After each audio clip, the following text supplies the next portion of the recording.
Welcome back to my channel. Pista shells வச்சு அழகான flowers எப்படி பண்றதுன்னு பார்க்கலாம். ரொம்ப ஈஸியா கிடைக்கக்கூடிய பொருட்களை வச்சு தான் இந்த டெக்கர் பண்ண போறோம். இதுக்கு இந்த மாதிரி ஸ்டிக்ஸ் எடுத்துக்கோங்க. இது கெபாப் ஸ்டிக்ஸ் இல்ல டிக்கா ஸ்டிக்ஸ்னு சொல்லி எல்லா கடையிலயும் கிடைக்கும். அது கூட கொஞ்சம் பிஸ்தா ஓடு, டேப், பெயிண்ட் வந்துட்டு green கலர் எடுத்துக்கோங்க. அது கூட உங்களுக்கு பிடித்தமான வேற ஏதாவது கலர் எடுத்துக்கோங்க. க்ளூ கன், பெயிண்ட் பிரஷ், இது கூட ஒரு பேப்பர். வீடியோ ஃபுல்லா பாருங்க. பிடிச்சதுனா லைக், ஷேர், கமெண்ட் பண்ணுங்க. முதல்ல இந்த ஸ்டிக்ஸ் எல்லாம் எடுத்து அதுல green கலர் பெயிண்ட் அடிச்சுக்கோங்க. நாம இந்த மாதிரி பெயிண்ட் அடிச்சிட்டு அதை நிக்க வைக்கிறதுக்காக ஒரு தெர்மாக்கோல் யூஸ் பண்ணியிருக்கேன். இந்த தெர்மாக்கோல்ல இந்த மாதிரி சொருகி வச்சிட்டீங்கன்னா பெயிண்ட் எதுலயுமே ஒட்டாம ஈஸியா காஞ்சிடும். அதுக்கு அடுத்ததா ஒரு A4 சைஸ் பேப்பர் எடுத்துக்கோங்க. நார்மல் பேப்பர் தான். அந்த பேப்பர்ல green கலர் பெயிண்ட் அடிச்சுக்கோங்க. இது வந்து இலைக்காக. உங்ககிட்ட green கலர் பேப்பர் இருந்துச்சுன்னா அது கூட நீங்க யூஸ் பண்ணிக்கலாம். இப்போ இந்த ஸ்டிக்ஸ் எல்லாம் நல்லா காஞ்சதும் இதுல இந்த பிஸ்தா ஷெல்ஸ் எல்லாம் வீடியோல பார்க்குற மாதிரி க்ளூ கன் யூஸ் பண்ணி ஒட்டிக்கோங்க.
பிஸ்தா ஷெல்ஸை ஒட்டினதுக்கு அப்புறமா இந்த மாதிரி பெயிண்ட் பண்ணிக்கோங்க.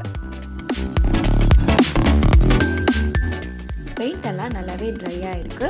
இப்போ நம்ம இலைக்காக பெயிண்ட் பண்ணி வச்சிருக்க அந்த பேப்பர் எடுத்துக்கோங்க.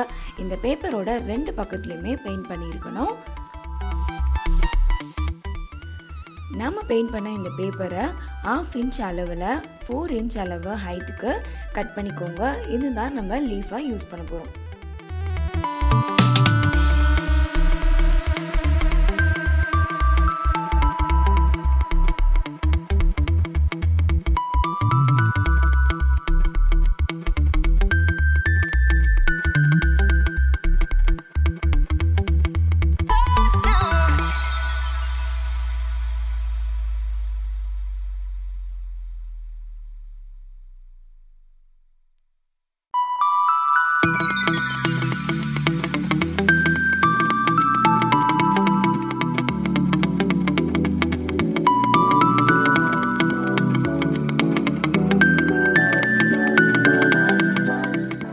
கட் பண்ண இந்த லீஃபை டேப் யூஸ் பண்ணி ஒட்டிக்கோங்க.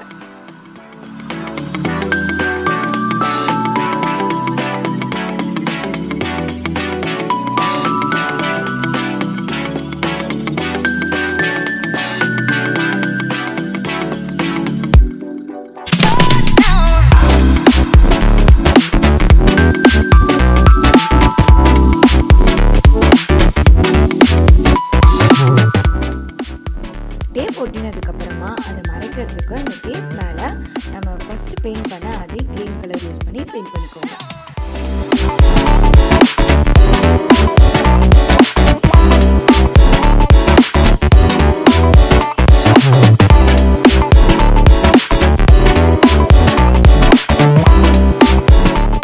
என்னோட சேனலை தொடர்ந்து பார்க்கணும்னா சேனலை சப்ஸ்கிரைப் பண்ணிட்டு கூடவே இருக்க பெல் பட்டனையும் பிரஸ் பண்ணிக்கோங்க.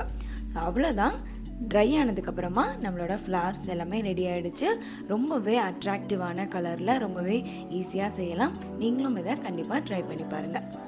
தேங்க்யூ ஃபார் வாட்சிங்.